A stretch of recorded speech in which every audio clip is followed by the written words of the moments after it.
অদ্ভুত একটা চাপা উত্তেজনা ছড়িয়ে আছে। টিপসি চুপচাপ বসে আছে অপারেশন থিয়েটারের সামনে। দুয়া শক্ত করে জড়িয়ে রেখেছে নিচের ওড়নার কোনা। চোখ দুটো এখনো বেশি কান্নার করার ফলে লাল হয়ে আছে। বারবার শুধু অপারেশন থিয়েটারের দরজার দিকে তাকাচ্ছে। শুভ পাশে দাঁড়িয়ে দীর্ঘশ্বাস ফেলল। তারপর ধীরে ধীরে বলল, ভাবি, চিন্তা করবেন না, ভাইয়ের কিছু হবে না। টিপসি ঠোঁটে কামড়ে মাথা নেড়ে বলল, সব আমার জন্য হয়েছে শুভ ভাইয়া। আমি যদি এই কথা একদম বলবেন না। শুভ এবার একটু কঠিন গলায় বলল, ভাইয়া আপনাকে নিজের জীবনের থেকেও বেশি ভালোবাসে ভাবি। আপনার জন্য কিছু করতে হলে ভাইয়া হাজারবারও নিজের জীবন রিস্কে নিতে একেবারের জন্য ভাববে না। টিপসির বুকটা আবার মোচড় দিয়ে উঠল, চোখে পানি চলে এলো আবার। ঠিক তখনই অপারেশন থিয়েটার দরজা খুলে ডাক্তার বেরিয়ে এলেন। টিপসি মুহূর্তেই উঠে দাঁড়ালো। ডাক্তার সাহেব, উনি ঠিক আছেন? ডাক্তার হালকা হাসলেন। এখন বিপদ মুক্ত। গুলি হাতে ছুঁয়ে বের হয়ে গেছে। অতিরিক্ত রক্তকরণ হয়েছিল, তবে চিন্তার কিছু নেই এখন। কথাটা শুনে টিপসির বুক থেকে যেন বিশাল একটা পাথর নেমে গেল। চোখ বন্ধ করে গভীর নিঃশ্বাস নিল সে। কিছুক্ষণ পর রিতকে কেবিনে শিফট করা হলো। সাদা বিছানায় শুয়ে আছে রিত, হাতে ব্যান্ডেজ করা, মুখটা ফ্যাকাশে লাগছে, কিন্তু তবুও সেই চেনা ব্যক্তিটির মুখ এখনো স্পষ্ট টিপসির কাছে। টিপসি ধীরে ধীরে তার পাশে গিয়ে বসলো। কাপা হাতে হৃদের আঙুল ছুতে রিত আস্তে করে চোখ খুললো। চোখ খুলে প্রথমে সে টিপসিকে দেখলো। ঠোঁটের কোণে হালকা হাসি ফুটে উঠল তার। আমার আইরিশ কাঁদতেছে কেন?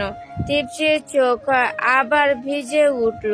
সে নিচু গলায় বলল, আপনি এমন পাগলামি কেন করেন? যদি আপনার কিছু হয়ে যেত? রিত ধীরে ধীরে তার হাতটা শক্ত করে ধরল। তোমার জন্য মরতেও রাজি আছি আমি। চুপ। টিপসি সাথে সাথে তার মুখে হাত চাপা দিল। আর কখনো এমন কথা বলবেন না।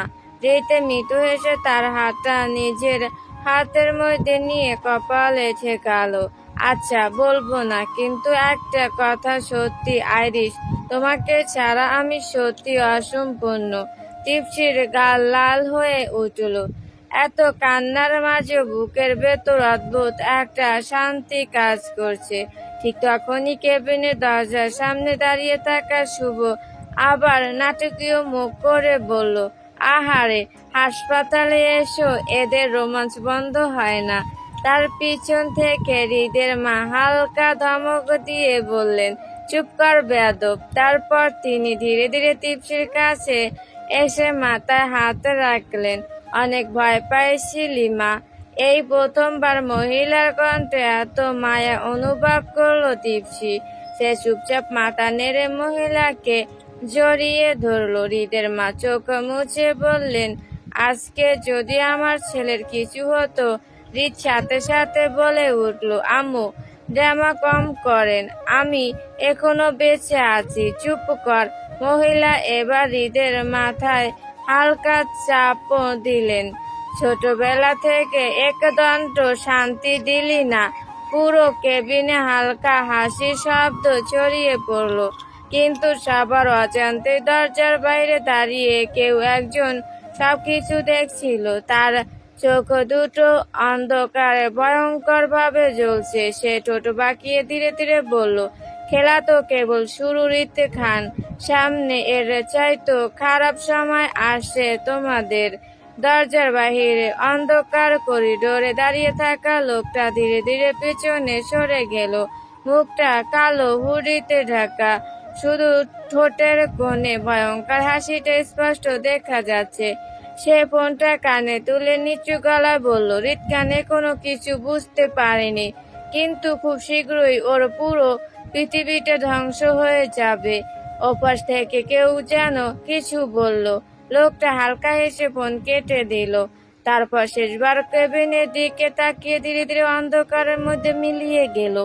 এদিকে কেবিনের ভেতরে সবাই চলে যাওয়ার পর পুরো রুমটা শান্ত হয়ে এলো। শুধু মেশিনের হালকা শব্দ আর এসি ঠান্ডা বাতাস বইছে চারপাশে। টিপসি এখনো হৃদের পাশেই বসে আছে। তার ছোট ছোট আঙুলগুলো এখনো শক্ত করে হৃদের হাত আঁকড়ে ধরে আছে, যেন এক মুহূর্তের জন্য ছাড়তে ভয় পাচ্ছে। হৃদ কিছুক্ষণ চুপচাপ মেয়েটার দিকে তাকিয়ে রইল। তারপর নিচু গলায় বলল, আইরিশ, বেশি ভয় পাইছিলা? টিপসি মাথা নিচু করে ফেলল। কয়েক সেকেন্ড চুপ থেকে ধীরে বলল, আপনার কিছু হয়ে গেলে আমি কি নিয়ে বাঁচতাম না এমপি সাহেব? কথাটা শুনে হৃদের বুকটা কেঁপে উঠল। চোখ দুটো গভীর হয়ে এলো তার। সে ধীরে ধীরে টিপসির হাতটা নিজের ঠোঁটের কাছে এনে আলতো করে ছুঁয়ে দিল। আমি এত সহজে তোমাকে ছেড়ে কোথাও যাব না জান পাখি। টিপসির চোখ আবার টলমল করে উঠল। সে কাঁপা গলায় বলল, আজকে যখন আপনাকে রক্তাক্ত অবস্থায় দেখলাম মনে হচ্ছিল আমার পুরো পৃথিবীটা শেষ হয়ে যাচ্ছে। হৃদ কিছু না বলে শুধু মেয়েটার দিকে তাকিয়ে রইল। তারপর হঠাৎ এক টানে তাকে নিজের বুকের উপর টেনে নিল। টিপসি চমকে উঠল। এই, আপনার হাতে ব্যথা লাগবে তো? হৃদে মৃদু হেসে বলল, তোমাকে কাছে পেলে সব ব্যথা উধাও হয়ে যায়। টিপসির গাল আবার লাল হয়ে উঠল। সে লজ্জায় মুখ লুকিয়ে ফেলল হৃদের বুকে। ঠিক তখনই কেবিনের দরজাটা হঠাৎ খুলে গেল। শুভ ভিতরে ঢুকে চোখ বড় বড় করে বলল, ইয়া আল্লাহ, আমি কি ভুল রুমে চলে আসছি নাকি? টিপসি সাথে সাথে সোজা হয়ে বসে গেল। মুখটা পুরো টকটকে লাল হয়ে গেছে। হৃদবিরক্ত চোখে শুভর দিকে তাকালো। তোর কোনো কাজ নেই? শুভ নাটকীয় ভঙ্গিতে দীর্ঘশ্বাস ফেলল। কাজ তো ছিল, কিন্তু ভাইয়া রোমাঞ্চের কাছে সব কাজ হেরে যায়। হৃদে পাশের বালিশটা তুলে মারতে যেতেই শুভ দ্রুত দূরে সরে গেল। আরে আরে, রোগী মানুষ এত উত্তেজিত হওয়া ভালো না। টিপসি হেসে ফেলল অজান্তেই। এতক্ষণ পর তার মুখে হাসি দেখে হৃদ কিছুক্ষণ চুপচাপ তাকিয়ে রইল। মেয়েটা হাসলে সত্যি পৃথিবীটা সুন্দর লাগে। হঠাৎ হৃদের ফোনটা বেজে উঠল। শুভ ফোনটা হাতে নিয়ে স্ক্রিনের দিকে তাকাতে তার মুখের হাসিটা মিলিয়ে গেল। ভাইয়া। হৃদে বুড়ো কুচকে তাকালো। কি হয়েছে? শুভ ধীরে ধীরে বলল, অফিস থেকে কল, জরুরি মিটিং ডাকা হয়েছে এখন। আর? সে একটু থেমে নিচু গলায় বলল, কেউ একজন নাকি মিডিয়াতে তোমার বিরুদ্ধে খুব বড় একটা অভিযোগ তুলছে। হৃদের চোখ মুহূর্তে ঠান্ডা হয়ে গেল। কি অভিযোগ? শুভ গম্ভীর মুখে বলল, তোমার নামে অবৈধ অস্ত্র আর খুনের কেস রিপোর্ট করা হয়েছে ভাইয়া। কথাটা শুনে পুরো কেবিন নিস্তব্ধ হয়ে গেল। টিপসির বুক ধক করে উঠল। সে আতঙ্কিত চোখে হৃদের দিকে তাকালো। আর হৃদে সে শুধু ধীরে চোখে সামনের দিকে তাকিয়ে রইল। কিন্তু তার চোয়াল শক্ত হয়ে গেছে, কারণ সে খুব ভালো করে বুঝতে পারছে কেউ একজন এবার সরাসরি তার জীবন ধ্বংস করার খেলায় নেমেছে। কেবিনের ভেতরে পরিবেশটা মুহূর্তে বাড়ি হয়ে গেল। টিপসি আতঙ্কিত চোখে একবার শুভর দিকে একবার হৃদের দিকে তাকাচ্ছে। তার বুকের ভেতর অজানা ভয় ধীরে ধীরে জমাতে বাড়ছে। হৃদে কয়েক সেকেন্ড নিচুপ থেকে ধীরে ধীরে বলল, কে করেছে এসব? শুভ নিচু গলায় বলল, এখনো পুরোপুরি জানা যায়নি, কিন্তু মিডিয়াতে খবরটা খুব দ্রুত ছড়িয়ে পড়ছে ভাইয়া। হৃদের ঠোঁটের কোণে হালকা তাচ্ছিল্যের হাসি ফুটে উঠল। মানে কেউ অনেক বড় খেলা খেলতে নামছে। টিপসি ধীরে ধীরে হৃদের হাত চেপে ধরল। এমপি সাহেব। হৃদ তার দিকে তাকাতেই মেয়েটার চোখের ভয়টা স্পষ্ট দেখতে পেল। সে নিচের রাগটা মুহূর্তে চাপা দিয়ে নরম গলায় বলল, ভয় পেও না আইরিশ, আমি থাকতে তোমার কিছু হবে না। টিপসি কিছু বলল না, শুধু চুপচাপ মাথা নেড়ে হৃদের আরো কাছে সরে এলো।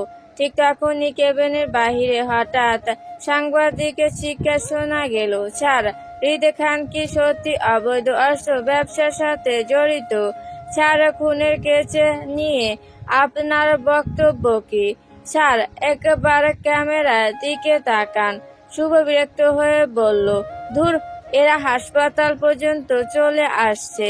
হৃদের চোখ ঠান্ডা হয়ে গেল। আমার হাসপাতালে থাকার খবর বাইরে গেল কিভাবে? শুভ কিছু বলার আগে দরজার বাইরে কয়েকজন বডিগার্ড এসে দাঁড়ালো। তাদের মধ্যে একজন ভেতরে ঢুকে বলল, 4 মিডিয়ার লোকজন পুরো নিচতলা ঘিরে ফেলেছে।